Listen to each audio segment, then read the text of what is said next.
Um bom dia, uma boa tarde, uma boa noite, uma boa qualquer hora que você possa me ver e ouvir, trazendo essa palavra do Evangelho que, com absoluta certeza, eu tenho no meu coração a convicção de que vou compartilhar com você daqui a pouquinho. Eu queria só estimular você a telefonar para os amigos, se você estiver num horário e com liberdade na qual você possa fazer isso. E também dizer o seguinte, que no final dessa nossa fala eu queria fazer uns 2 ou 3 anúncios para os quais eu gostaria que você tivesse total atenção. Então até se você puder pegar papel e caneta, deixa aí do lado, que eu queria dar umas informações importantes para você, tá bom? Vou mostrar para você um clipezinho rápido de uma coisa gravada em Israel há alguns anos no passado, e isso eu espero em Deus que estimule o coração de quem possa e de quem deseje a vir me dar o privilégio da gente fazer mais uma dessas viagens cheias de riqueza espiritual e de aprendizado juntos. Sou de Pernambuco. Vim de São Paulo. From England. From Finland. I'm from England. Israel.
A gente está de volta e eu espero que você abra o coração e o entendimento para ouvir essa porção do Evangelho que eu vou ler em Marcos, no capítulo 7, do verso 31 ao verso 37.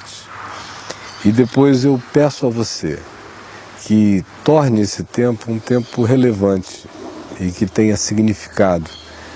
E que não seja um tempo idiota, bobo, desperdiçado diante da televisão, ouvindo um cara falando coisas religiosas ou psicorreligiosas ou de qualquer natureza filosófica, porque eu detestaria que esse fosse o caso. Eu não carrego essa idiotice dentro de mim e não quero ninguém perdendo tempo com nada que não seja interesse genuíno na palavra do Evangelho. Diz assim: de novo se retirou Jesus das terras de Tiro e de Sidom, porque as terras de Tiro e de Sidom ficavam ao norte de Israel, onde hoje é o Líbano. Portanto, Jesus estava fora das fronteiras de Israel, era como uma viagem internacional ao país vizinho. Então ele se retirou das terras de Tiro e de Tiro e foi através de Sidom até o Mar da Galileia. Ele veio do norte do país, desceu até chegar no Mar da Galileia, que já é a região mais baixa da Galileia, através do território de Decápolis. Hoje seria uma viagem como quem sai do Líbano, vai até a Jordânia, desce pelas colinas do Golã e entra na Galileia, para você se situar geograficamente falando. Então lhe trouxeram um surdo e gago e lhe suplicaram que lhe impusesse a mão sobre ele. Jesus, tirando o homem que era surdo e gago do meio da multidão, o pôs à parte, e aí pôs-lhe os dedos nos ouvidos e lhe tocou a língua com saliva. É uma cena forte. bota os dedos nos ouvidos e com a outra mão ele tira a saliva da sua própria boca e passa na língua do outro. O homem era surdo, o homem era gago. E Jesus bota o dedo na surdez do homem, põe a língua dele, por assim dizer, na língua do gago. É uma cena de uma força extraordinária. Ela revela uma vontade divina de fazer, de se envolver, de enfiar o dedo, de lamber, de beijar na boca, de botar a língua na língua, de passar a saliva na saliva. Tem gente assim, politicamente correta em casa, até tendo trimeliques e dizendo: ai meu Deus, ele não devia estar fazendo isso. Eu não estou nem aí, Jesus fez assim. Eu estou falando de Jesus, não é de religião nem de etiquetas religiosas. Você me entendeu, não é? Jesus fez assim.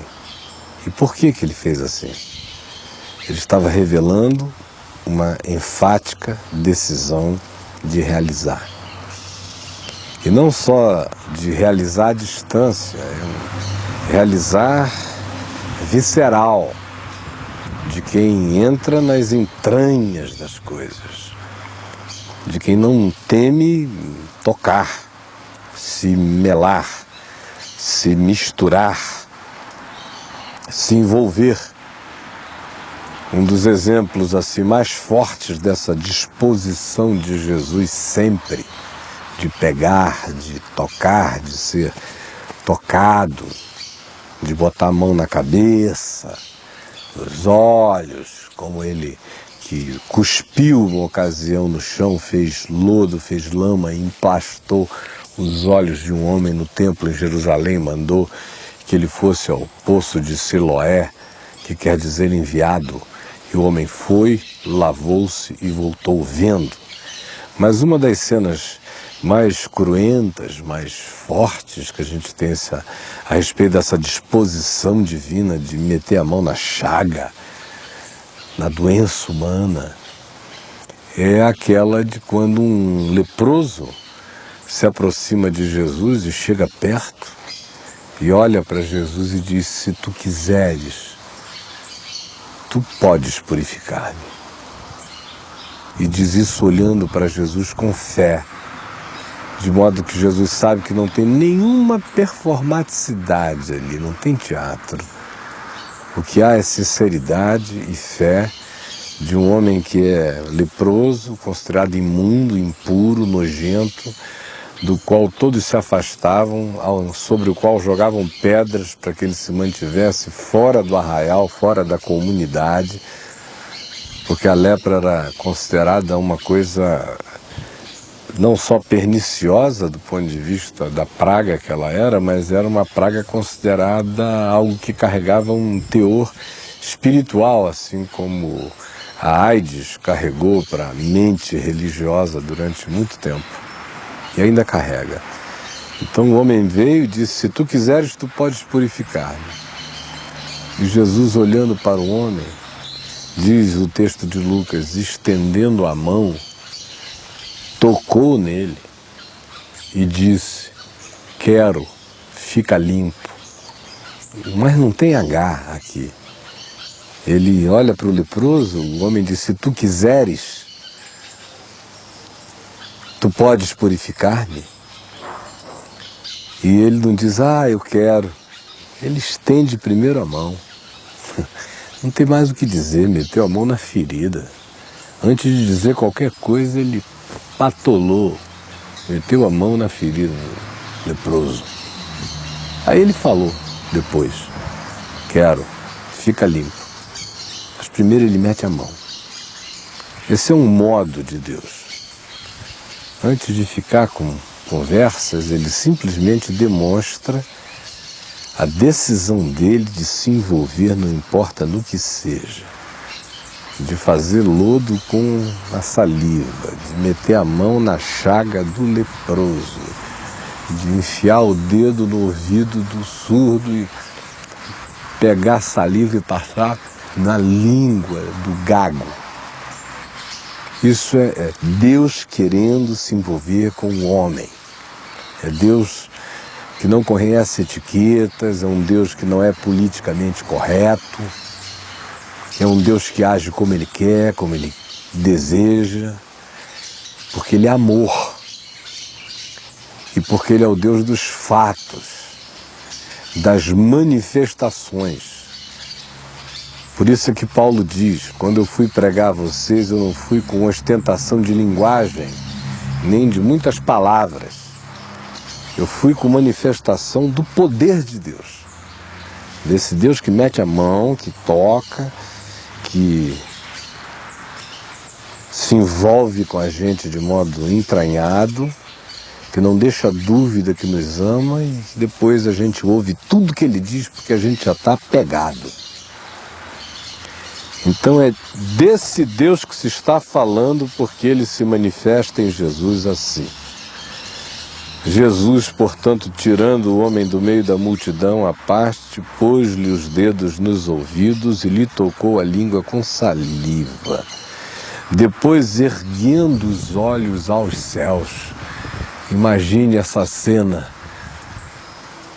dedo no ouvido, língua, dedo molhado com a sua própria saliva na língua do gago e agora ele olhando para os céus.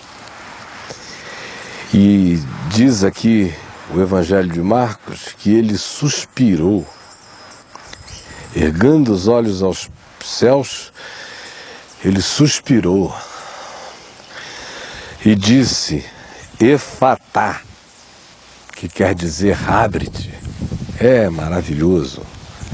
Esse Deus cruento, esse Deus sem pudores, esse Deus sem não me toques, esse Deus que é amigo de publicanos e de pecadores, esse Deus que se solidariza e que mete a mão, esse Deus que não fica filosofando sobre graça, nem sobre misericórdia, nem sobre bondade, porque Deus de fato, diz Paulo, de fato, prova o seu amor para conosco pelo fato de Cristo Jesus ter morrido por nós, sendo nós ainda pecadores. Portanto, não tinha nenhum iluminado, tendo percepções pessoais e autônomas de que Deus é assim. Ao contrário, todos pecaram e todos igualmente carecem da glória de Deus, todos alienados, ninguém procurando a Deus, e Ele de fato se antecipa, Ele é que se encarna. Por isso é que Paulo diz, ninguém precisa dizer quem de nós irá até o inferno, ao abismo, para trazer a Jesus de entre os mortos, ou qual de nós terá que ir até o céu para fazê-lo encarnar-se. Ninguém tem que fazer isso, Ele fez, Ele faz, porque esse é o modo dele. E essa é a cena, ele mete um dedo no ouvido, tira saliva da sua própria boca e passa a saliva na língua do gago, olha para o céu, suspira e diz, Efatá, que quer dizer, abre-te. E olha o resultado, e abriram-se-lhe os ouvidos. O indivíduo ouviu o final já, Efatá, ele já ouviu o fatá todo. Abriram-se-lhe os ouvidos. Tudo simples, e os ouvidos se abrindo, e logo se lhe soltou o empecilho da língua. Ele ouviu e respondeu, eu ouvi. E não teve que ficar...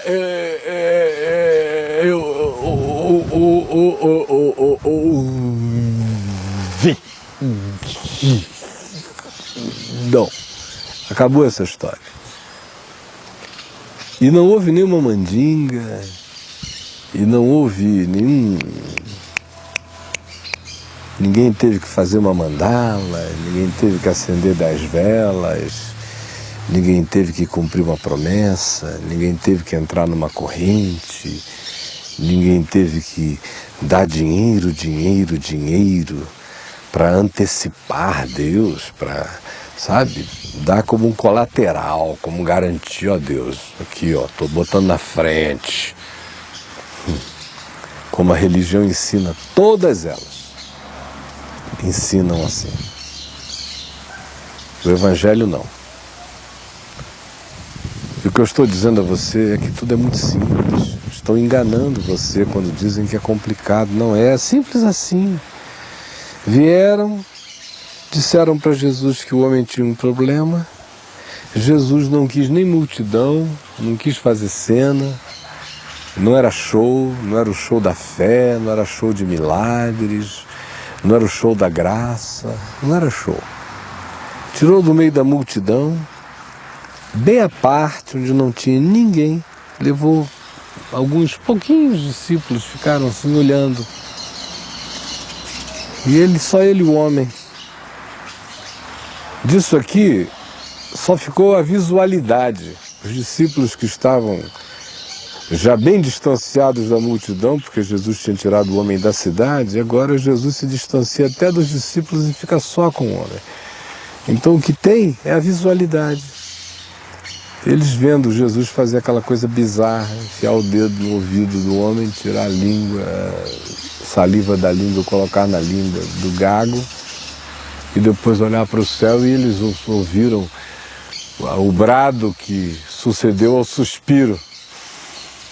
Efatá! Foi isso que os discípulos ouviram. E aí simplesmente abriram-se lhes os ouvidos, o surdo ouviu. E disse, eu estou ouvindo. E todo mundo levou um susto. É simples assim, é assim que pode estar acontecendo aí com você. É só por isso que eu estou falando. Você entendeu até agora? Que eu não estou tentando catequizar ninguém, nem ensinar uma doutrina, nem deixar uma mensagem subreptícia para você, não é nada disso. Eu estou dizendo é que enganam você quando dizem assim, se você não vier ao lugar tal, Deus não vai agir. Enganam você quando dizem, se você não fizer esses e aqueles sacrifícios, Deus não o atenderá. Enganam você quando dizem, se você não, qualquer coisa, antecipadamente, em relação a Deus. Porque a única coisa que existe para Deus é a sua necessidade. Como aqui diante de Jesus. Esse homem estava radicalmente carente. Se põe no lugar dele, sem ouvir nada e sem poder dizer nada. É um inferno. E disseram, Jesus viu, era absolutamente constatável, Jesus levou o homem adiante e se envolveu com ele, meteu o dedo no ouvido, passou saliva na mão e emplastou a língua do homem com sua própria saliva, a saliva de Deus. Suspira de vontade e diz, abre-te. E o homem se abre. É simples assim. Então, enquanto você está me ouvindo aí, por que você não chega com a sua necessidade real e fala com esse Jesus vivo, que não está preso num templo, que não responde à ordem de pastores, nem de bispos, nem de arcebispos, nem de papas, nem de médiuns, nem de gurus, nem de profetas, mas que ouve a sua voz, ouve a voz do quebrantado, do aflito, do sincero, que o busca em espírito e em verdade, aonde quer que a emulação, que a provocação da fé esteja acontecendo. Pode ser agora, e especialmente eu creio que está acontecendo agora, enquanto eu estou dizendo a você quem Deus é, quem Jesus é, porque eu sei quem Deus é, não porque eu descobri, mas porque Ele se revelou a mim em Jesus, de modo que em Jesus eu sei quem Deus é. Filipe, um discípulo de Jesus, um dos apóstolos, disse a Jesus um dia, nas vésperas da crucificação, Senhor, mostra-nos o Pai e isto nos basta. E Jesus lhe disse, Filipe, há tanto tempo eu estou convosco e não me tendes conhecido. Quem me vê a mim, vê o Pai. Como dizes tu, mostra-nos o Pai? Não crês que eu estou no Pai e que o Pai está em mim? As palavras que eu vos digo, não as digo por mim mesmo, mas o Pai que permanece em mim faz as suas obras. Crede-me que eu estou no Pai, crede que o Pai está em mim. Crede ao menos por causa das mesmas obras. É por causa disso, porque eu reconheço que Deus está em Cristo, é que eu sei como Deus é, porque eu sei como Jesus é. E Jesus é assim, e revela um Deus que mete o dedo na necessidade humana. De modo que você não tem que apresentar diante dele nada a não ser você mesmo, com essa sua carência enorme, seja ela qual for. E você invoca o nome dele agora, porque todo aquele que invocar o nome do Senhor será salvo. Não tem que estar na presença de um apóstolo, de um profeta, de um bispo, de um sino, de uma torre, de uma água benta, de nada, você entendeu? Estavam enganando você, é tudo livre, Deus é seu, invoque, chame, aí onde você está, isso aí vira uma catedral. Esse seu quarto vai ser cheio da glória de Deus. Chame-o aí, você é o templo, você é o santuário. Você não precisa de mim. Eu estou aqui para dizer que você não precisa de mim, você entendeu? Estou aqui para pregar contra a necessidade de qualquer pessoa precisar de quem quer que seja, a não ser de Jesus.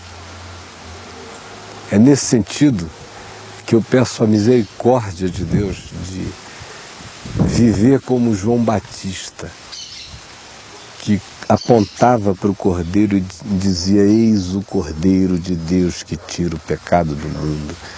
E ficava feliz quando todo mundo corria atrás do Cordeiro, porque ele mesmo dizia: eu sou agora aqui apenas como um amigo do noivo. Eu tive o privilégio de o conhecer antes de você. Então eu sou um amigo do noivo, é a minha alegria que o noivo chegou para você, e você é com quem ele quer casar. A paixão dele é por você, eu sou só amigo dele, eu estou feliz que o meu amigo está esposando você, sua alma, seu coração, tomando você para si, está conhecendo você no sentido bíblico mais profundo, entrando, metendo os dedos nas doenças da gente e chamando a gente para fora. Abre-te, recebe a graça, a cura, a revelação, a paz, o descanso, a libertação dessa amargura que oprime você, dessa ferida que a falta de perdão mantém aberta na sua alma, ou dos ressentimentos que se renovam porque a pessoa a quem você ama ou gostaria de perdoar não dá a você as melhores razões para você perdoar, então você se justifica nele não perdoando-o nunca, porque ele não se faz digno de receber perdão. E aí o que acontece? O que acontece é que você fica com essa chaga aberta dentro de você. Hoje eu estou dizendo a você que o Espírito Santo está andando aqui entre nós. Enquanto essa palavra viva e verdadeira que aponta só para Jesus está sendo indicada, Deus está trabalhando. Invoque-o agora, você, aí onde você está.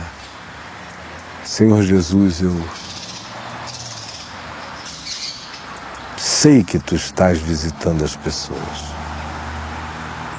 que Tu estás visitando quem precisa de cura, cura física, cura na alma, cura no espírito, cura no caráter, cura na língua pérfida, peçonhenta, venenosa, porém arrependida hoje dos males que tem praticado.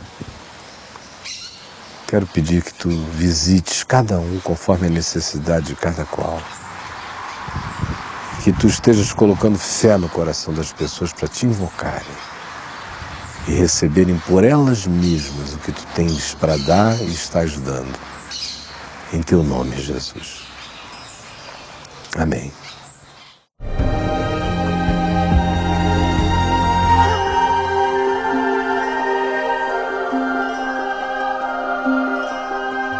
Tchau.